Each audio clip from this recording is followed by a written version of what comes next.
Hi everyone, today I am discuss about Rutherford nuclear model of atoms.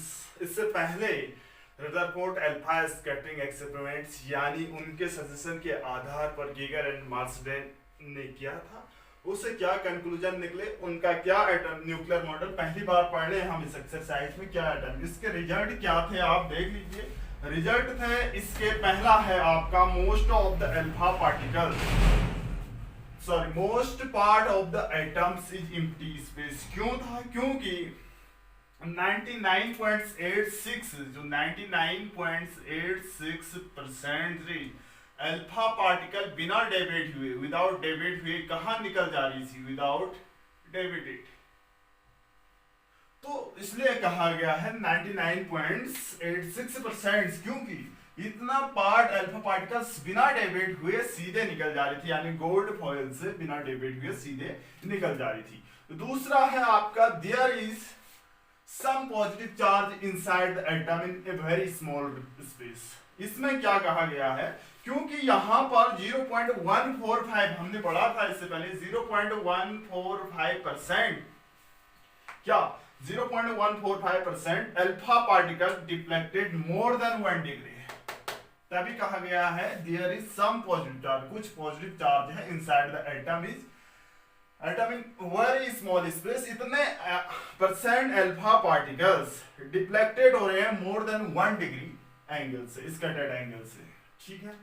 The positive charge inside atom is concentrated to extremely small space. जो positive charge है इसका मतलब क्या है? जो positive charge है वो कंसंट्रेट है बहुत छोटे से स्मॉल स्पेस पर, उसे हम कहते हैं न्यूक्लियस। इसका साइज 10⁻⁻14 मीटर होता है, या कहीं कहीं ऐसा भी शो किया गया है किसी बुक में 10⁻15 मीटर होती है, जबकि एटम का साइज 10⁻10 मीटर के ऑर्डर का है। ये ऑर्डर है ये, ठीक है। इन यहां से conclusion, number of alpha particle scattered at a particular angles. देखो जितने भी अल्फा पार्टिकल हैं स्कैटर्ड होते हैं एक particular angle theta, different for different metal, इस डिफरेंट होते हैं अलग अलग मेटल के लिए अलग अलग क्या होते हैं, अलग अलग फॉइल के लिए अलग अलग क्या होते हैं, स्कैटर्ड होते हैं, अलग अलग क्या होते हैं, स्कैटर्ड एंगल होते हैं। ये देखो number of alpha particle scattered at a particular angle is different for different metals foils. अलग अलग मेटल फॉइल के लिए स्कैटर्ड एंगल अलग अलग होगा और अलग अलग क्या होगा, स्कैटरिंग होगी उसकी, ठीक है। Next, different metal have different positive charge in their nucleus. Her metal का, यहां से ये कंक्लूजन भी आया, हर मेटल का न्यूक्लियस पर डिफरेंट क्या होगा, पॉजिटिव चार्ज होगा। ये पहली बार कहां रदरफोर्ड ने बताया, डिफरेंट मेटल हैव डिफरेंट क्या charge in their nucleus. Next है, यहां पर फेल भी हुई थी, electrons are attracted by nucleus. क्या हुआ? इलेक्ट्रॉन क्या है, इलेक्ट्रॉन पर नेगेटिव चार्ज है और न्यूक्लियस पर क्या है, पॉजिटिव चार्ज है। लेकिन ये इसके ऊपर गिरना चाहेगा ना, ये देखिए, ये यहां पर क्या है, पॉजिटिव चार्ज है, यहां पर इलेक्ट्रॉन्स है। ये क्यों इसके ऊपर गिरना चाहता था? इलेक्ट्रॉन्स आर अट्रैक्ट तो होना चाहिए ना, पॉजिटिव नेगेटिव, लेकिन नहीं होता है। ये electrons are attract attracts by positive nucleus, but electron do not move towards the positive nucleus. It utilize, जो ये एनर्जी है इसके पास, ये यूटिलाइज करता है अपने क्या, centripetal force. Utilize this force as centripetal force. देखो इसके बीच क्या होगा, रिपल्सिव फोर्स होगा, रिपल्सिव फोर्स होगा। ये रिपल्सिव फोर्स क्या है, इस रिपल्सिव फोर्स मींस ये इसकी ओर जाना चाहेगा, ये रिपल्सिव फोर्स एज कैसे यूटिलाइज करेगा, सेंट्रीपिटल फोर्स की यूज करेगा, and revolves is any circular, ये टर्म बहुत इंपॉर्टेंट है, and revolves in any circular orbits around the nucleus.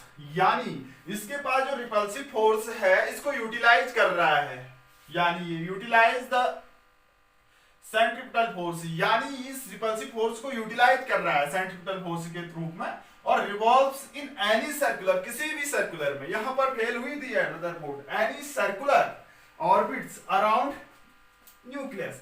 तो एफसी के इक्वल होता है, ये हम पढ़ चुके हैं, और ये क्या होता है आपके, इसके अराउंड मूवमेंट करते रहता है, यानी घूमते रहता है, जबकि इसके बीच क्या होना चाहिए, अट्रैक्टिव फोर्स होना चाहिए, ये अट्रैक्टिव फोर्स होना चाहिए, पॉजिटिव नेगेटिव इलेक्ट्रोस्टैटिक ही होता है, अट्रैक्टिव फोर्स होगा ये,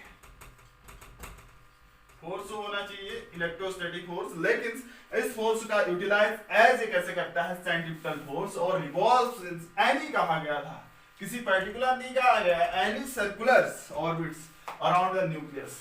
ये तो है Rutherford nuclear model of atoms, यानी ये रिजल्ट कहां से मिले उसको, ये रिजल्ट मिले इनके जो स्टूडेंट थे गीगर और मार्सडेंस, इनके सजेशन के आधार पर उन्होंने ये एटॉमिक मॉडल्स दिया। देखो इसके बाद कुछ है distance of closest approach. Next topic है distance of closest approach. Distance of closest approach, distance of closest, distance of closest approach.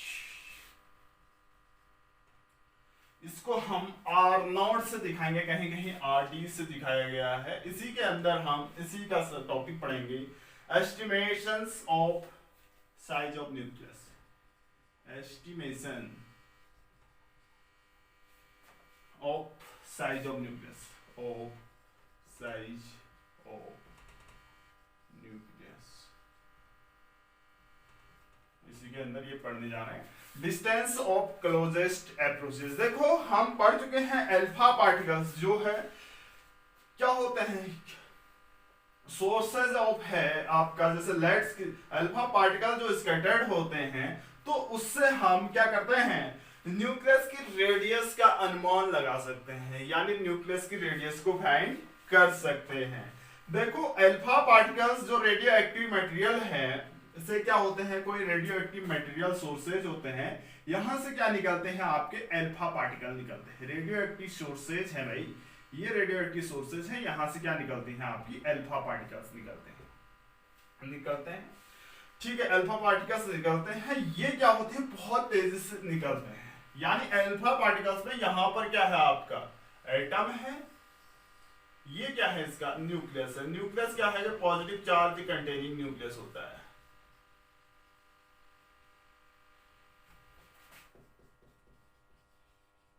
ये क्या है, आपका न्यूक्लियस है, ये एटम है। देखो क्या होता है, यहां से जो रेडियो एक्टिव क्या है मटेरियल से alpha particles high speed high velocity से सीधे निकलता है, और ये क्या करता है, इस न्यूक्लियस की ओर बढ़ता है, तो न्यूक्लियस के क्लोजेस्ट पहुंचता है। ये जितना क्लोज पहुंच सकता है, यानी जितना क्लोज पहुंच रहा है ये अल्फा पार्टिकल्स, वैसे तो पहुंचेगा नहीं। क्यों नहीं पहुंचेगा, देखो अल्फा पार्टिकल के पास क्या है, पॉजिटिव चार्ज है, न्यूक्लियस के पास क्या है, पॉजिटिव चार्ज है। क्या है, अल्फा पार्टिकल के पास क्या है, पॉजिटिव चार्ज है, न्यूक्लियस के पास पॉजिटिव चार्ज है। देखो पॉजिटिव क्या करते हैं, रिपल करेंगे ना, अल्फा पार्टिकल इसकी ओर क्या हो रहा है, इंसिडेंट हो रहा है, तो ये क्या करेंगे, एक दूसरे को रिपल करेंगे। देखो ये हाई स्पीड से निकलती है, इसके पास क्या होती है, बहुत ज्यादा काइनेटिक एनर्जी होती है। क्या होगी आपकी, इसके पास काइनेटिक एनर्जी होगी, ये मूवमेंट करते जाएगा। ठीक है, कब तक बढ़ेगा, ये काइनेटिक एनर्जी किसके अगेन वर्क करेगी, इससे भी रिपल्सिव फोर्स है, इसके अगेन वर्क कर रहा होगा, जा रहा है वो इसके अंदर। जब तक, कब तक जाएगा ये अल्फा पार्टिकल न्यूक्लियस के नजदीक, जब तक इसकी काइनेटिक एनर्जी क्या ना हो जाए, समाप्त ना हो जाए। तो यहां पर क्या हो रही है, इसकी काइनेटिक एनर्जी समाप्त हो रही है, तो यहां तक पहुंचा आपका अल्फा पार्टिकल्स। ये समझ में आया होगा, क्योंकि न्यूक्लियस और अल्फा पार्टिकल्स दोनों पॉजिटिव चार्ज कंटेनिंग होते हैं और वो एक दूसरे को रिपल करते हैं। मैं कह रहा हूं कि ये अल्फा पार्टिकल्स न्यूक्लियस के समीप जाना चाहता है, जहां तक पहुंचा वहां से न्यूक्लियस तक की डिस्टेंस क्या होती है, बहुत कम होती है, वही न्यूक्लियस का क्या कहलाता है, साइज कहलाता है। यानी इसी को हम कहते हैं क्लोजेस्ट, यानी डिस्टेंस क्या ऑफ क्लोजेस्ट अप्रोचेस, इसी को हम क्या कहेंगे, R0 कहेंगे। ये जितना नजदीक, ये डिस्टेंस बहुत कम होती है यानी बहुत नजदीक पहुंचता है, तो इससे हम इसका साइज भी मेजर कर सकते हैं। इसी को कहते हैं डिस्टेंस ऑफ क्लोजेस्ट अप्रोच। ठीक है, न्यूक्लियस से उस मिनिमम डिस्टेंस, कम से कम जो दूरी है, डिस्टेंस है, वहां तक अल्फा पार्टिकल न्यूक्लियस के नजदीक पहुंच सके, इस मिनिमम डिस्टेंस को, सबसे नजदीक के डिस्टेंस को क्या कहते हैं? डिस्टेंस ऑफ क्लोजेस्ट अप्रोच कहेंगे। ठीक है, तो इसको हम क्या कहेंगे? ये डिस्टेंस क्या कहलाएगी आपकी? यहां से यहां तक डिस्टेंस ऑफ क्या?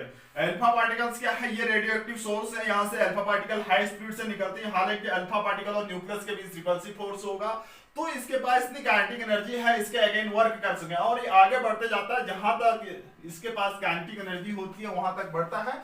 फिर उसके बीच जो बहुत नजदीक डिस्टेंस बच जाती है न्यूक्लियस और इस अल्फा पार्टिकल्स की, इस मिनिमम डिस्टेंस को हम कहते हैं डिस्टेंस ऑफ क्लोजेस्ट अप्रोचिंग। ठीक है, ये तो हमारे समझ में आ गया है। देखो अल्फा पार्टिकल के पास कितने इलेक्ट्रॉन है? इसके पास 2 सपोज इसका न्यूक्लियस का एटॉमिक नंबर है आपका Z, इलेक्ट्रॉन है 1, तो इसका इस पर चार्ज इतना होगा, अल्फा पार्टिकल पर चार्ज इतना, और जबकि किस पर चार्ज, इस न्यूक्लियस पर कितना चार्ज है? Ze है।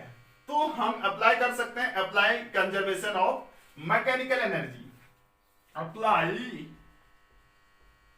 Conservation of mechanical energy, conservation of mechanical energy. देखो हमने एक चीज पढ़ी थी, पोटेंशियल एनर्जी पढ़ी थी हमने इलेक्ट्रोस्टैटिक फिजिक्स में, U इज इक्वल टू के, क्या पढ़ा था? U is equal to K Q1 Q2 upon R, where K is equal to था 1/4 पाई एप्सिलॉन नॉट, या इसकी वैल्यू 9 × 10 टू द पावर, हम पढ़ चुके थे 9। अब देखो कंजर्वेशन ऑफ काइनेटिक एनर्जी, यानी U initial potential energy plus initial kinetic energy is equal to final potential energy plus final kinetic energy. ये क्या है? कंजर्वेशन ऑफ मैकेनिकल एनर्जी है, इसको भी हम डिस्कस कर चुके हैं। ठीक है, अब देखो इनिशियल काइनेटिक एनर्जी, इसके पास के क्या होगा इन दोनों के बीच? के Q1 Q2, के Q1 Q2 अपान कितना? R कितना है? देखो यहां पर हमें डिस्कस कर रहे हैं जो अल्फा पार्टिकल्स हैं, इस बहुत इनफाइनाइट है। देखो न्यूक्लियस का साइज आपका 10 टू द पावर -10 कितना? -14 मीटर के अप्रॉक्स होती है। इसका साइज क्या होता है? बहुत छोटा होता है। ये बहुत बड़ी डिस्टेंस पर है हमारी, ये इनफाइनाइट डिस्टेंस पर है, यानी न्यूक्लियस अल्फा पार्टिकल से इनफाइनाइट डिस्टेंस पर है, तो इसके बीच की डिस्टेंस इनफाइनाइट होती है। देखो इनफाइनाइट कहां कहेंगे? एक टर्म्स दूसरे टर्म की कंपेयर में बहुत छोटा है, तो हम उसी को इनफाइनाइट कहते हैं। हम जैसा कि हम ऑप्टिक्स में भी यूज कर चुके हैं, उसी टाइप का इनफाइनाइट टर्म्स है, तो R क्या होगा? इसके बीच जो डिस्टेंस है क्या होगी आपकी? इनफाइनाइट होगी। देखो यहां पर इनिशियली इसकी काइनेटिक एनर्जी क्या है? सपोज कुछ काइनेटिक एनर्जी है जो हमें पता नहीं है, तो UF फाइनल कितनी होगी? देखो ये कहां तक आ रहा है? R0 तक आ रहा है ना ये पार्टिकल्स के बीच, तो ये क्या होगा कि Q1 Q2 अपॉन से R0 होगी, लास्ट में यहां पर आ जा रही है, इसकी काइनेटिक एनर्जी यहां पर क्या हो जा रही है? फाइनल समाप्त हो जा रही है। क्या हो जा रही है? ये काइनेटिक एनर्जी समाप्त हो जा रही है। देखो के Q1 Q2 अपॉन इनफाइनाइट है, तो ये क्या होगा? 1/0 होगा, तो ये पूरा टर्म्स क्या हो जाएगा आपका? 0 हो जाएगा, होगा ये 0 होगा, तो kinetic energy is equal to, इसको हम रख सकते हैं 1/4 pi epsilon not Q1 Q2 upon R0। R0 क्या है? Distance of closest approach. तो ये क्या है? Kinetic energy. यहां से हम R0 निकाल सकते हैं, R0 is equal to, R0 क्या है? डिस्टेंस ऑफ क्लोजेस्ट अप्रोच, कहीं कहीं हम ऐसा भी R0 इज इक्वल टू, देखो इससे पहले ऐसा न करके Q1 Q2 की वैल्यू रख देते हैं 1/4 पाई एप्सिलॉन नॉट, Q1 की वैल्यू है 2E और Q2 की वैल्यू है ZE। ठीक है, Q1 Q2 की वैल्यू है ZE। देखो अभी क्या बनता है आपका R not is equal to, sorry, kinetic energy is equal to 1/4 pi epsilon not two Z E square upon कितना, 2z E square upon R not.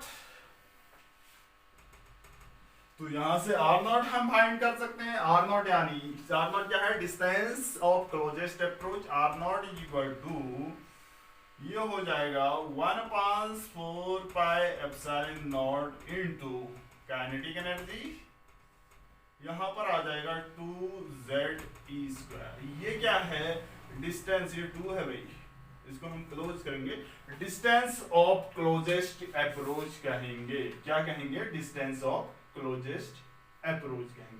अब ये कैसे वेरी करेंगे, देखिए ये तो है हमारी डिस्टेंस ऑफ क्लोजेस्ट अप्रोच। यहां से estimation of size of nucleus कैसे हम फाइंड करते हैं, देखिए।